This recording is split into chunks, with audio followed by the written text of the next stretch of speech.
আমি এখন গলা কাটে মন্ডুরি করে দেবো এইটা প্রথমে আপনাদের করা উচিত। আমরা আশা করে এটাই আমরা বলতে চাচ্ছি। আমরা এখানে আপনি যাকে তত্ত্বাবধায়ক ছিলেন, আপনি কি এগুলো জানেন না? রোগী কেন ভোগান্তিতে পড়বে?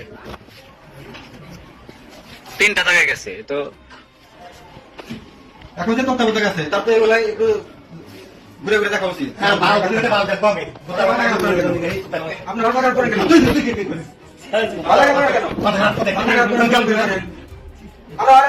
আমি এখন গলা কাটে মন্ডুরি করে দেবো